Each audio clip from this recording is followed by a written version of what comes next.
नमस्कार दोस्तों, आपका स्वागत है आपके अपने चैनल हिंदी सेल्फ हेल्प में। आज हम सुनने जा रहे हैं एक गूढ़ लेकिन बेहद शक्तिशाली पुस्तक फीलिंग इज द सीक्रेट, जिसे लिखा है नेविल गॉडर्ड ने। यह किताब हमें एक बहुत ही सरल लेकिन चमत्कारी सत्य सिखाती है। आपकी भावना ही आपका भविष्य तय करती है। जो आप महसूस करते हैं वही आपके जीवन में घटित होता है। अगर आप अपनी इच्छाओं को साकार करना चाहते हैं तो सिर्फ सोचना काफी नहीं, उन्हें गहराई से महसूस करना होगा। इस किताब में नेविल ने बताया है कि कैसे हमारा चेतन और अवचेतन मन मिलकर हमारी हकीकत बनाते हैं। यह छोटी सी पुस्तक एक बड़ा रहस्य समेटे हुए है, वो रहस्य जो आपके सपनों को सच्चाई में बदल सकता है। तो आइए दोस्तों, चलिए शुरू करते हैं फीलिंग इज द सीक्रेट का हिंदी ऑडियो बुक। अध्याय 1, नियम और उसका संचालन। यह छोटी सी पुस्तक भावना ही रहस्य है में नेविल ने हमारी इच्छाओं की पूर्ति का एक सरल सूत्र दिया है। उन्होंने यह समझाने में सफलता पाई है कि हम अपनी कल्पना और भावनाओं के माध्यम से जानबूझकर या अनजाने में अपनी बाहरी परिस्थितियों को अपनी आंतरिक प्रकृति के अनुरूप कैसे गढ़ते हैं। बहुत सारी पुस्तकों का कोई अंत नहीं होता।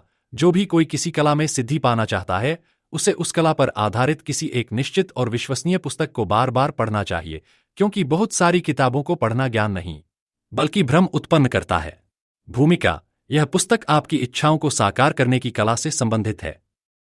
इसमें उस यंत्रणा मैकेनिज्म का विवरण दिया गया है जो दृश्य जगत की रचना में प्रयुक्त होती है। यह एक छोटी पुस्तक है, लेकिन इसमें बहुत बड़ा खजाना छिपा है, सपनों की पूर्ति का एक स्पष्ट मार्ग।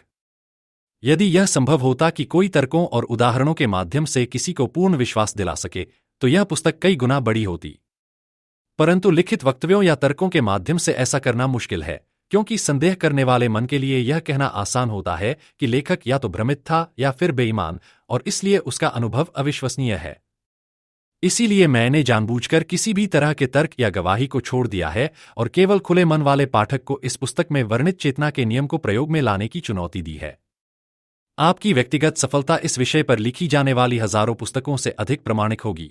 नियम और उसका संचालन: यह संसार और जो कुछ भी इसमें है वह मनुष्य की स्थित चेतना कंडीशन कॉन्शियसनेस की प्रत्यक्ष अभिव्यक्ति है। चेतना ही कारण है और चेतना ही पदार्थ है। इसलिए यदि हम सृजन क्रिएशन का रहस्य जानना चाहते हैं तो हमें चेतना की ओर ही मुड़ना होगा।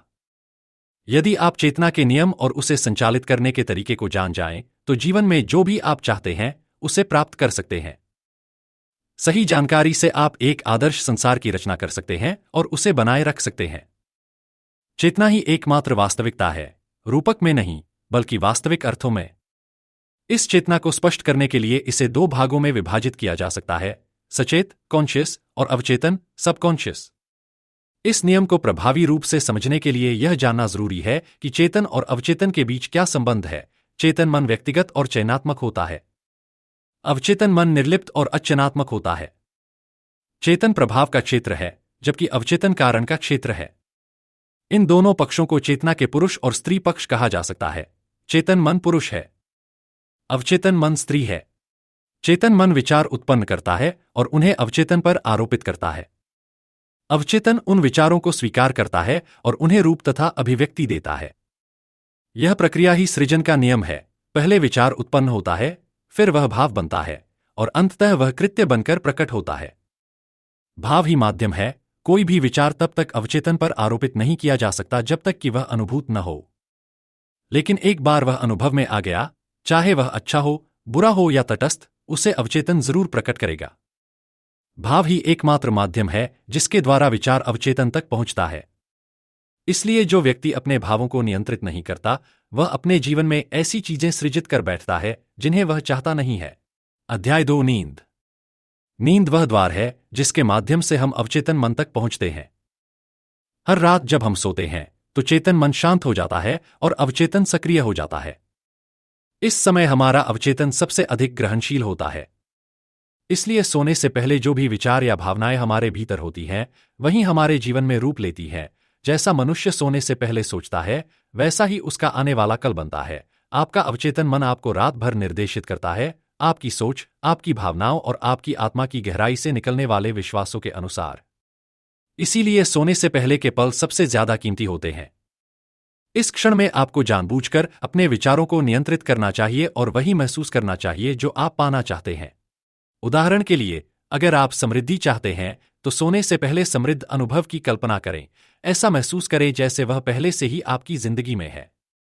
उस भावना के साथ सो जाए, क्योंकि नींद में वही विचार गहराई से अवचेतन में उतरते हैं और वही धीरे धीरे वास्तविकता बनते हैं। सारांश: नींद वह अवस्था है जिसमें चेतन शांत होता है और अवचेतन सक्रिय। इस अवस्था में विचारों और भावनाओं का प्रभाव गहरा होता है। सोने से पहले अपने मन को सकारात्मक, शक्तिशाली विचारों से भरें। आप जैसा महसूस करके सोते हैं, वैसा ही जीवन में पाते हैं। अध्याय 3: प्रार्थना, प्रेयर। प्रार्थना कोई धार्मिक अनुष्ठान नहीं, बल्कि आपकी चेतना की दिशा है। जब आप सच्चे दिल से कुछ चाहते हैं और उसकी भावना को पूरी तरह महसूस करते हैं, तो वही प्रार्थना बन जाती है। नेविल कहते हैं, प्रार्थना आपकी इच्छा की अभिव्यक्ति नहीं है, बल्कि आपकी भावना के माध्यम से इच्छा की प्राप्ति का अनुभव है। दूसरे शब्दों में, आप जो चाहते हैं उसके होने की भावना महसूस करना ही सच्ची प्रार्थना है। प्रार्थना का सही तरीका क्या है? शांति से बैठें और अपने मन को शांत करें। फिर कल्पना करें कि जो आप चाहते हैं वह पहले ही आपको मिल चुका है। अब उस भावना को महसूस करें: खुशी, संतोष, आत्मविश्वास। उसी भावना के साथ कुछ समय तक बैठें या उसी भावना में ही सो जाएं। यह कोई शब्दों की प्रार्थना नहीं, बल्कि आपकी भीतरी भावना की ऊर्जा है जो अवचेतन को प्रभावित करती है।